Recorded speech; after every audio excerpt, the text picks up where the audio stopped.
The national debt exceeds $40 trillion.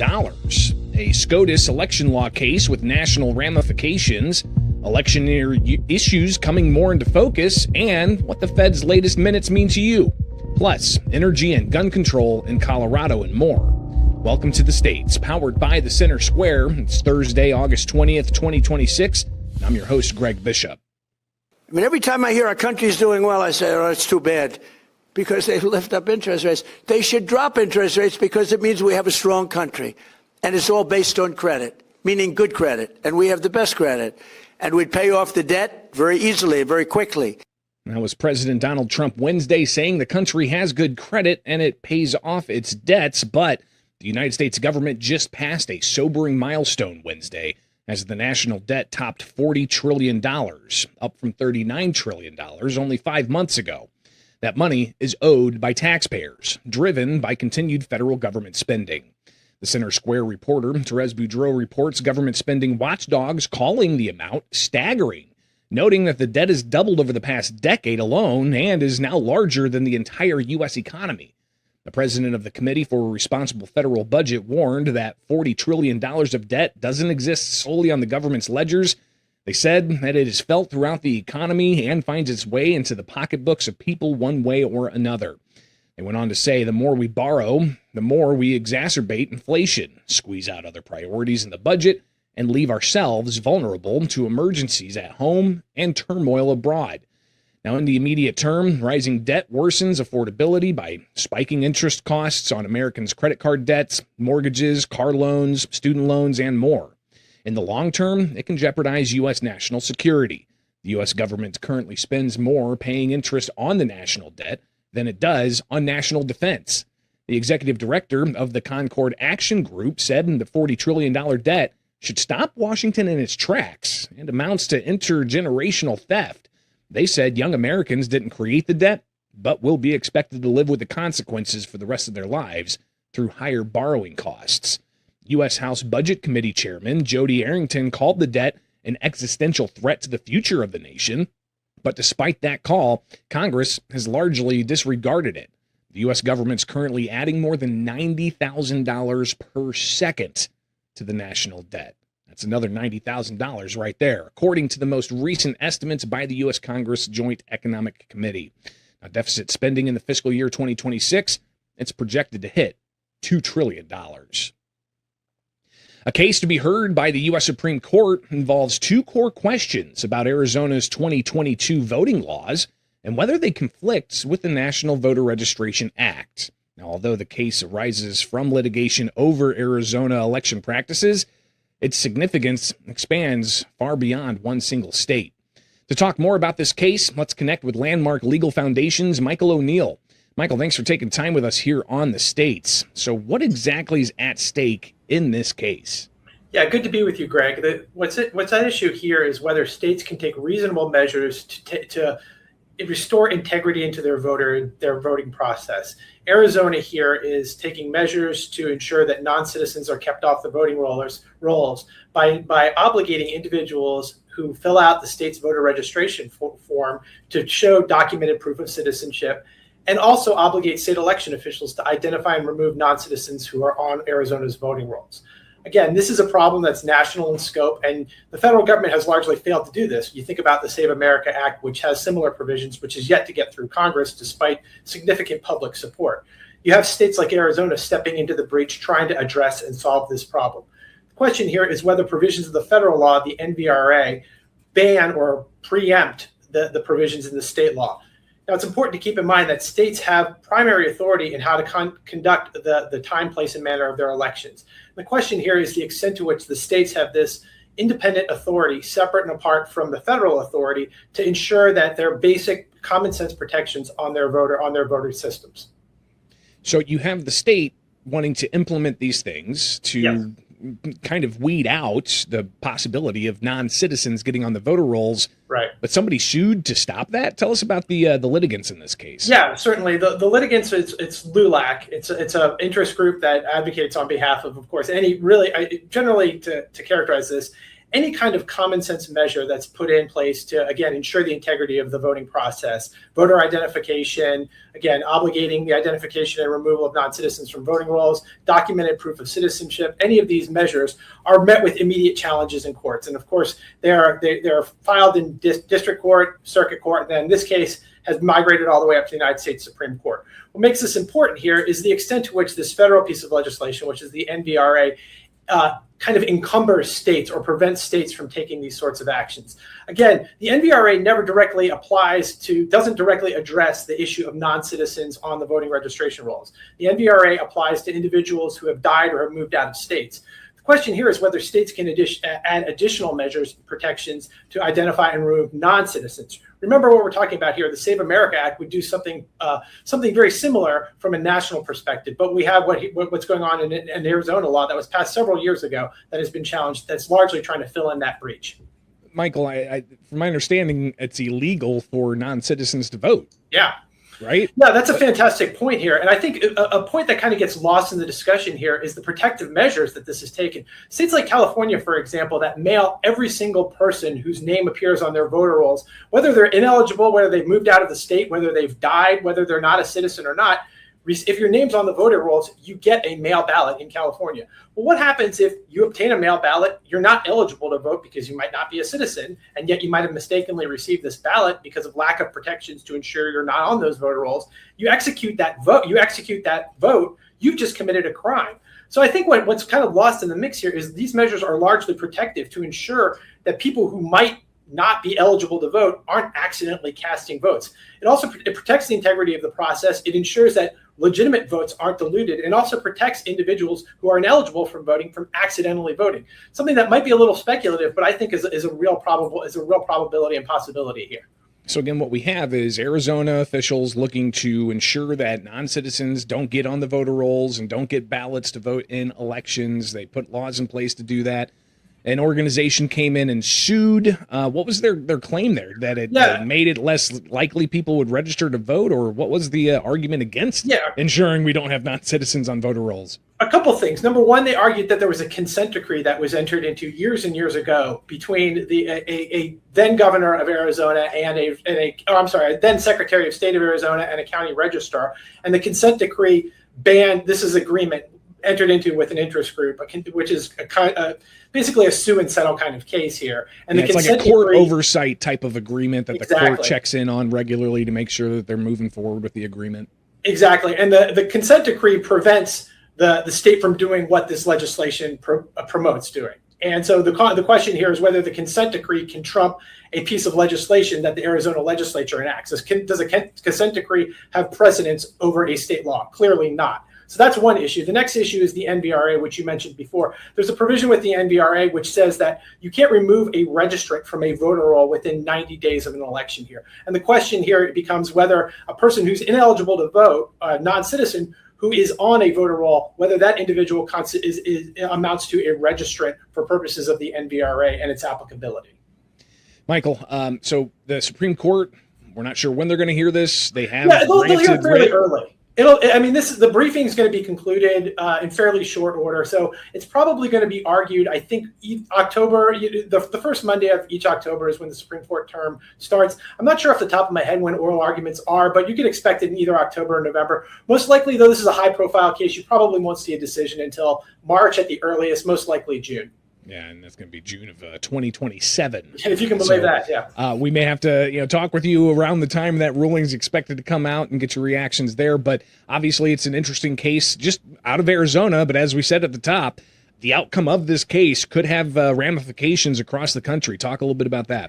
Yeah, absolutely. I mean, we see that this is a national issue. The Census Bureau just announced, I think, that their estimate was 24,000 non-citizens had voted in the last election. We heard from New Jersey just a few weeks ago that they had 6,000 they acknowledged, and this is a blue state, acknowledged that 6,000 non-citizens were on their voter rolls. California has said in the past that there were non-citizens on their rolls that were accidentally placed via glitch. Virginia has done the same, Pennsylvania. So periodically you see this issue arise that non-citizens are on the voter rolls. It's not a speculative problem here. And those votes, to the extent that they're cast, they dilute the value of legitimately cast ballots. So I think everybody's thinking about election integrity. It's a paramount issue, despite the fact that Congress isn't doing anything. despite our best efforts on this, but it's something that's important to a lot of people, that their vote matters in their counts, and we have confidence in the electoral system. So it's imperative that the Supreme Court recognize that and largely affirm Arizona's efforts to protect the integrity of the vote. Well, and to that federal legislation that has yet to advance out of the U.S. Senate, despite the House passing multiple different versions of it, how would that impact this? Yeah, I think that would. We've discussed that. My take on that is it would moot it. Right? If there's a federal law that says that state election officials are obligated to identify and remove non-citizens from the voting rolls, at least to that particular issue, the documented proof of citizenship, I think that's also maybe a provision in the SAVE Act. You've seen iterations where that's in there as well. Again, when you're registering to vote, that you have to show a proof of citizenship. I think with those two issues, it would largely moot out the dispute here in Mi Familia Vota, because you'd have a federal law that would be placing the obligations on state election officials and to do exactly what Arizona is trying to do. Michael O'Neill, Landmark Legal Foundation, greatly appreciate your time. We're going to have to talk with you about this further as we get closer to the decision, but also so many other cases. It is going to be a pretty busy Supreme Court term coming up starting in October, and we'll be tracking a lot of that here with the states. We'll be right back with more.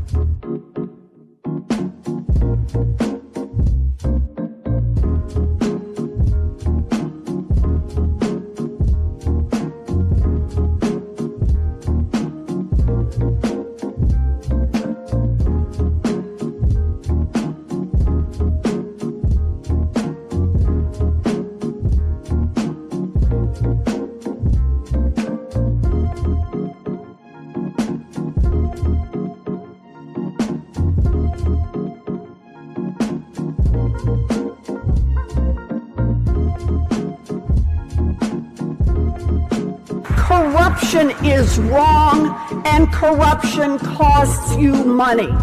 Tariffs, a forever war, Trump's crypto scam. It is corrupt, and it is costing the people of Illinois real money. Our job as Democrats is to lower the costs and to end this corruption right now. Was Massachusetts U.S. Senator Elizabeth Warren speaking to Illinois Democrats yesterday, 75 days now before the November 3rd midterms, and hearing some of that kind of outlines some of the political talking points you can expect to hear over the weeks and months ahead. Now, Warren was just one voice in a growing chorus of prominent Democrats hitting President Donald Trump and Republicans on the campaign trail and in front of cameras. Welcome back to the States. I'm Greg Bishop. Now, at an unrelated news conference in California, Governor Gavin Newsom, he also took some time to unload on Trump yesterday. This has been the most reckless, most damning administration, and I think I don't know if maybe it's hyperbolic, but in American history. I mean, Teddy Roosevelt's rolling in his grave, even Ronald Reagan. I mean, James Watt, even with he'd be his, you'd be a little ashamed by what's going on with the Trump administration. I mean, they're stone cold ideologues. That's all they are. They're ideologues. They're fanatics for special interests. Follow the money. You talk about kids and grandkids, talk about generations. They don't care. They got theirs. Short-termism. That's all this is. That's what it represents. It's the worst of us. Now, Newsom's term limited this year and widely viewed as a 2028 presidential contender. Now, back in the land of Lincoln, where Warren told Democrat officials she's sending hundreds of thousands of dollars into races nationwide, up and down the ballot, she said a large part of her remarks were focusing on attacking President Trump. Donald Trump is the most corrupt president in American history.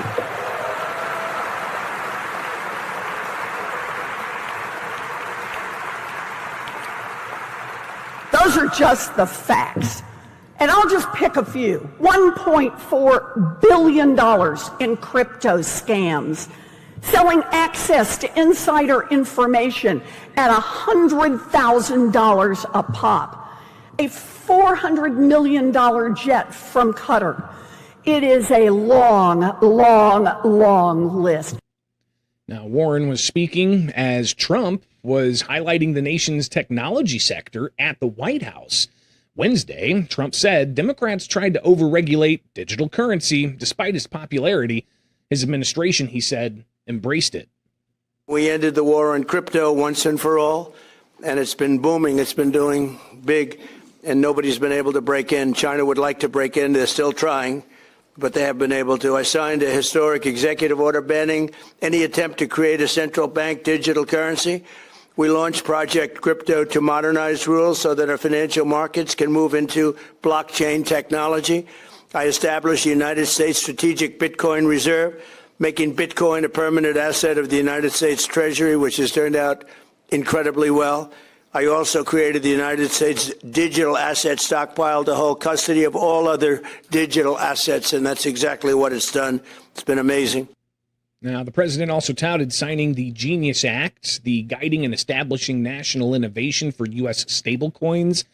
It set a federal framework for payments stablecoins, including public disclosures, licensing standards, and consumer protections.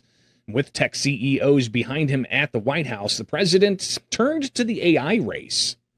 We're ensuring that America remains the undisputed leader, not only in Bitcoin and crypto, but also technologies like prediction markets, artificial intelligence, and much more. And we're leading in every single one. And I will tell you, the AI, the artificial intelligence, we're way ahead of number two. Number two is China.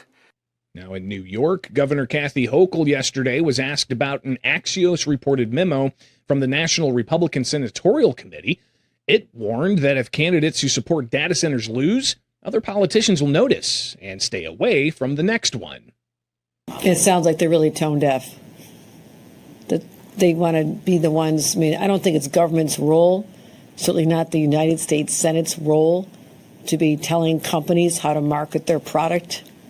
But it's in Washington, so it's wildly inappropriate, therefore not surprising. That is up to them to do. I'm not their marketing chief, okay? I don't do this for AI companies. I deal with the effects. I deal with the effects of hyperscale data centers that are causing anxiety around the country, and I'm trying to manage it in the most thoughtful way. I just find it wildly inappropriate that the United States Senate occupies their time with not focusing on the real needs of Americans, reducing costs, trying to deal with all the damage that has been inflicted, and they're focused on telling the companies how to do a better job convincing people that it's good. It's wild. But Hochul was also asked about her conversations with the building trades over their concerns of her one-year moratorium on new data center development in New York. She said the building trades know her position is to ensure that data center development's done after local governments get more tuned in to the various factors around developing new sites in their areas. So clearly, affordability is expected to dominate the issues in this election cycle, but recent comments from both parties make it clear that data center development, AI, and digital currency are sitting in the background, along with the usual back-and-forth allegations of corruption. Be sure to stay up to date with the latest on these stories and so much more at thecentersquare.com. We'll be right back with more here from the States.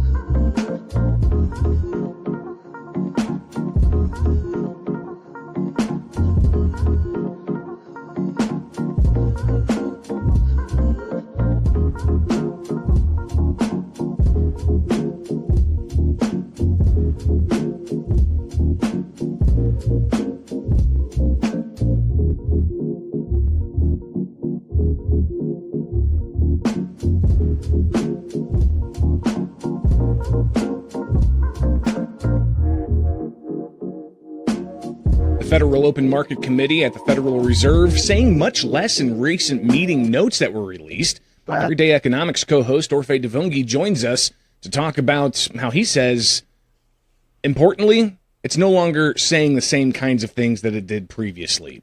He joins us now. Orphe, thanks for taking time with us here on The States. So what was released Wednesday afternoon and why is it significant? Yeah, the minutes of the last Fed meeting basically tells you what the conversation is like in the room, what the concerns are, and gives us a glimpse at the process, right? So what we get out of the Fed meeting, We get under the new chair that the Fed is holding rates steady, but it quietly stopped telling markets how it will react to the incoming data. That forward guidance is gone, and right now the market reaction has been longer yields, right? Treasury yields have been on the rise. And, they've basically been repriced higher. So I think that is it. The market doesn't quite know what to do and how to handle, because it just doesn't know how the Fed will respond to inflation, to unemployment, to labor market data coming in. So there's a bit of uncertainty there.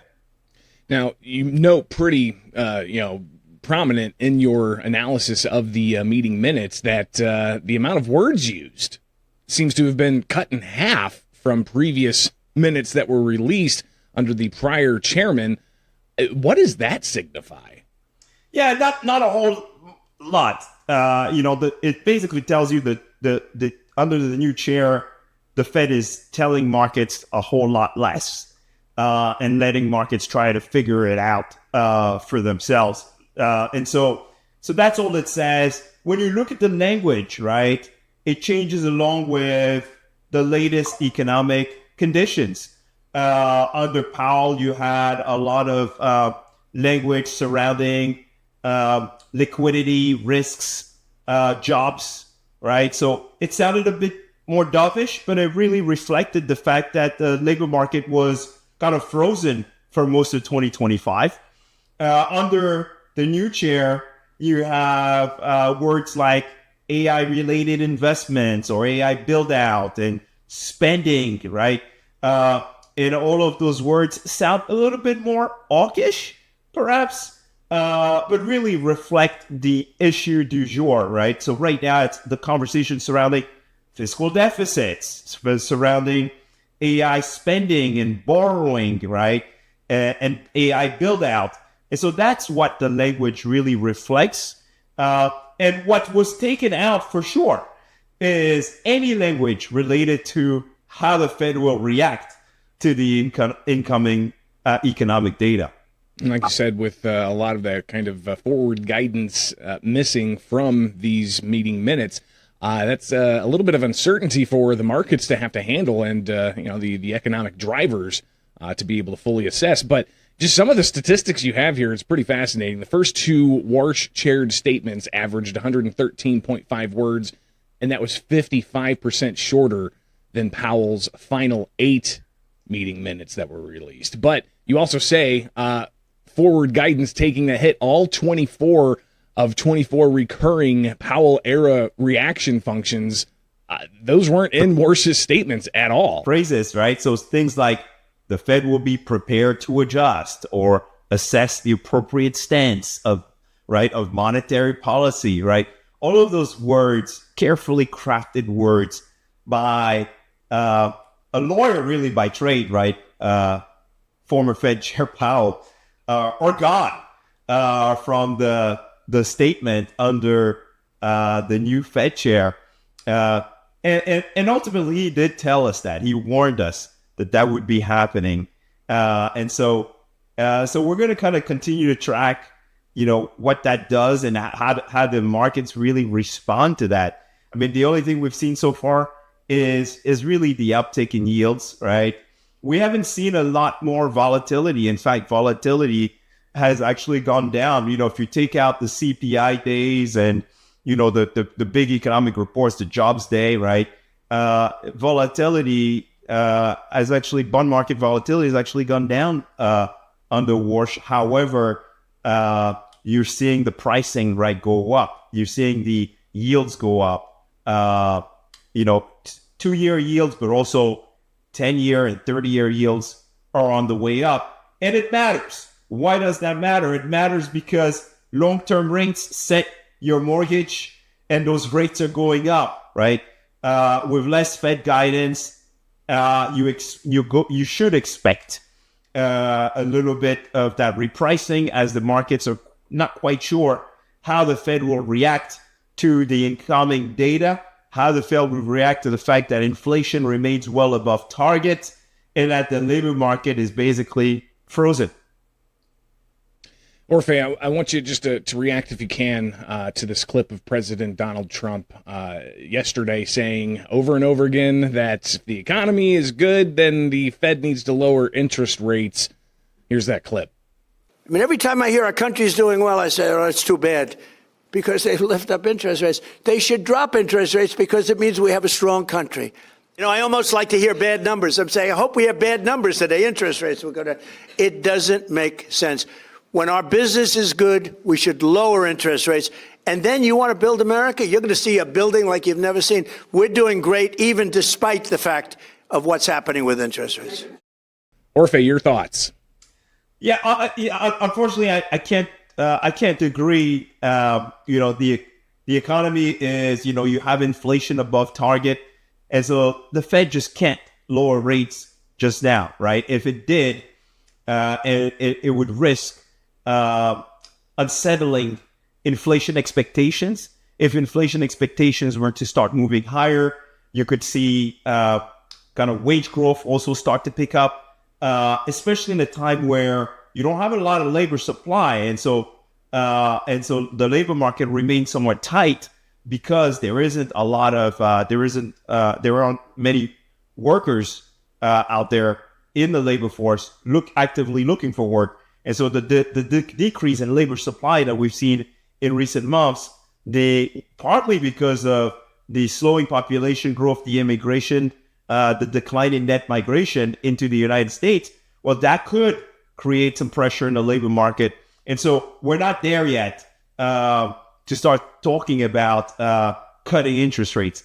And I don't think anybody on the committee would agree. In fact, from the minutes, we know that 3 people, voting members of the committee, wanted to raise interest rates, and that even non-voters, a couple of non-voters, also discussed their reasons for why rates should be higher, not lower.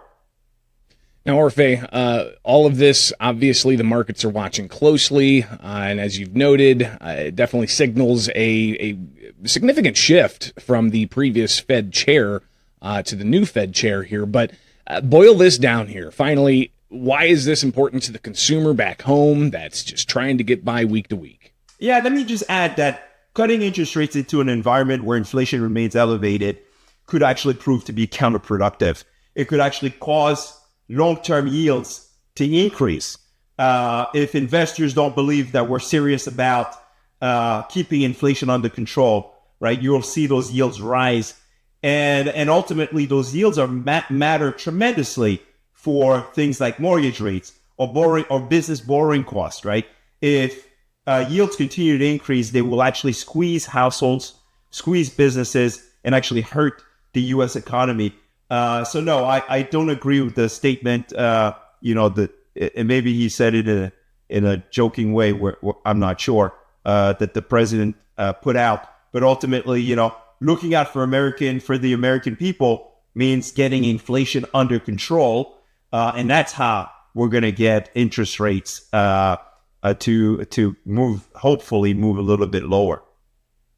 Well, Orfe, greatly appreciate your expertise and your analysis as always, and we'll definitely check back in with you soon. Orfe Divounguy, PhD economist here with the States. We'll be right back with more.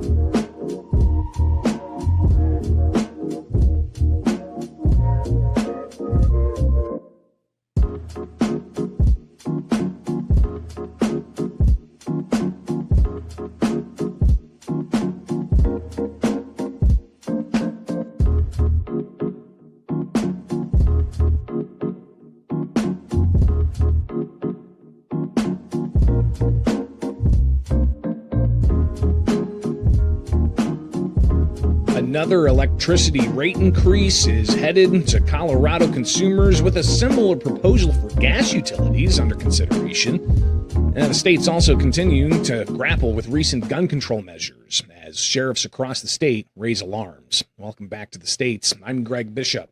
The Center Square contributor Liam Hibbert reports the Colorado Public Utilities Commission approved a $157 million revenue hike for utility provider Xcel Energy Wednesday morning amid public opposition, with a potential additional $123 million revenue increase under consideration for gas utilities.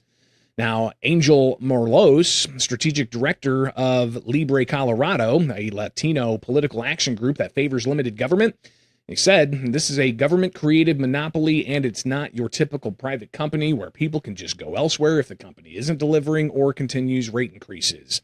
Xcel Energy is one of 2 for-profit electricity utilities in Colorado. They provide electricity to Coloradans alongside 28 municipal utilities and 22 rural cooperatives, largely without competition, according to the Colorado Energy Office. The average Xcel Energy residential customer in Colorado will see electric bills grow by around $5 per month or 4.8%. PUC rate analyst Ellie Friedman said at the commission's Wednesday meeting those rates would impact consumers. Now, the average commercial customer will see about $7.29 of a monthly increase, about 4.6% of their current bill.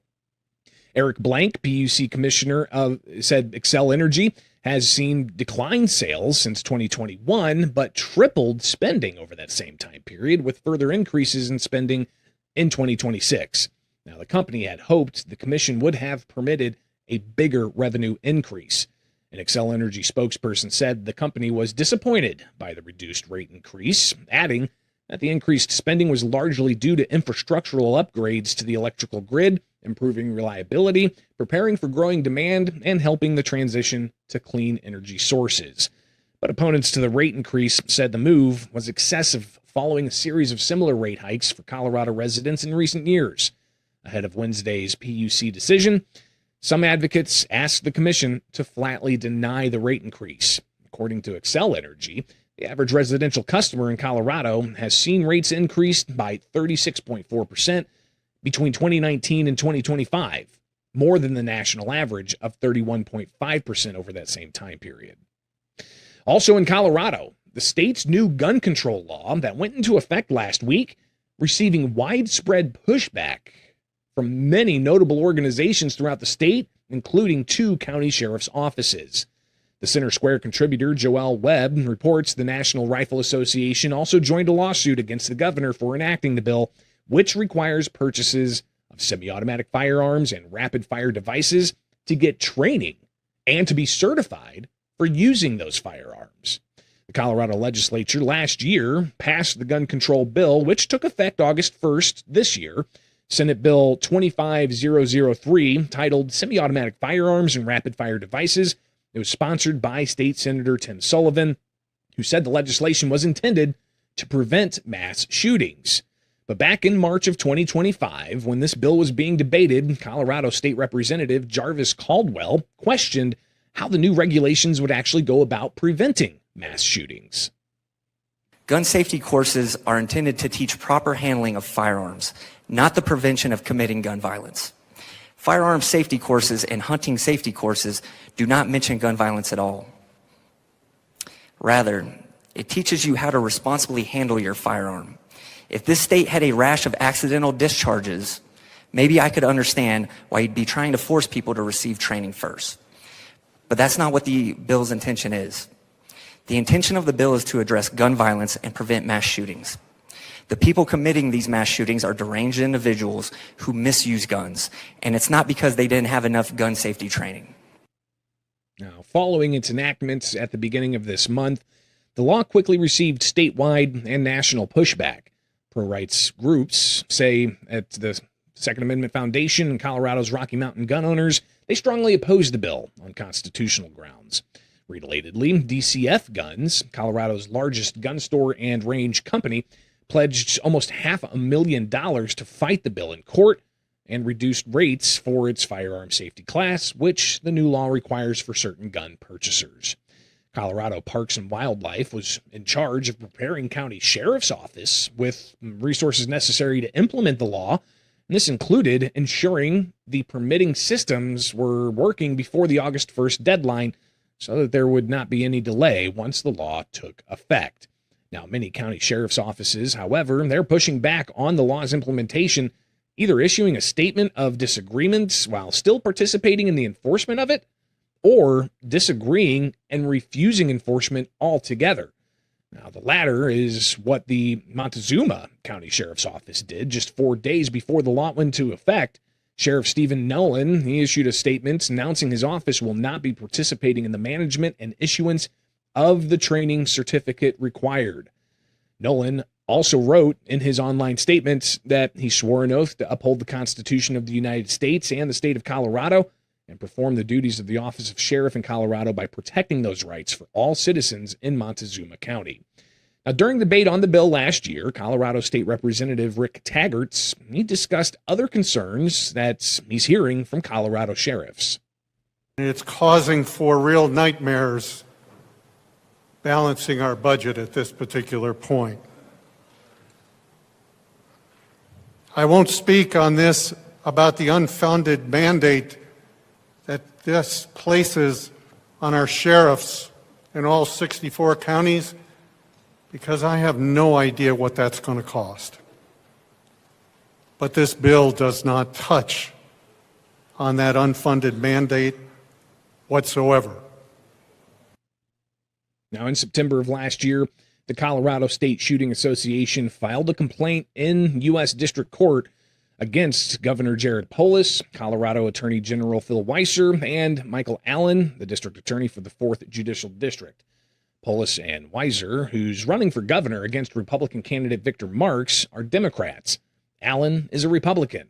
The suit challenges the constitutionality of the measure, and it seeks a permanent and immediate injunction of enforcing the measure against those plaintiffs. Colorado Ceasefire, it's a 26-year-old statewide grassroots gun violence prevention organization. They lobbied extensively for the bill. Colorado Ceasefire declined to comment to the Center Square about concerns that restrictions on rapid-fire devices could have unintended consequences for gun owners, especially those with physical disabilities, which is yet another criticism of that bill.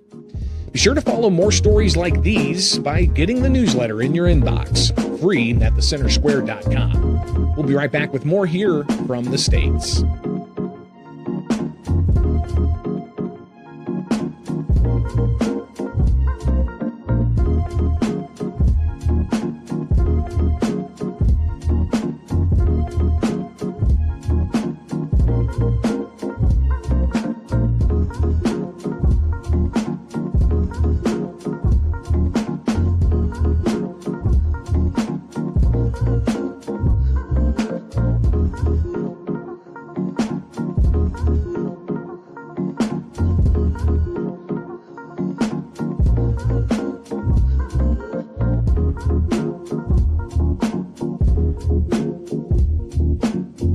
Welcome back to the States. It's now time for America's Talking with headlines from across the country that you can find in the description below or with the newsletter free at thecentersquare.com. All right, so just how much money do national teachers unions contribute to campaign coffers across the country, and just who are they giving those campaign funds to? Well, in the latest of her series delving into this question, here is the Center Square education reporter Esther Wickham with more. The two largest national teacher unions have contributed millions of dollars to various political candidates across many states and various Democratic political organizations. The National Education Association has nearly 3 million members and reported to have $390 million in membership dues annually.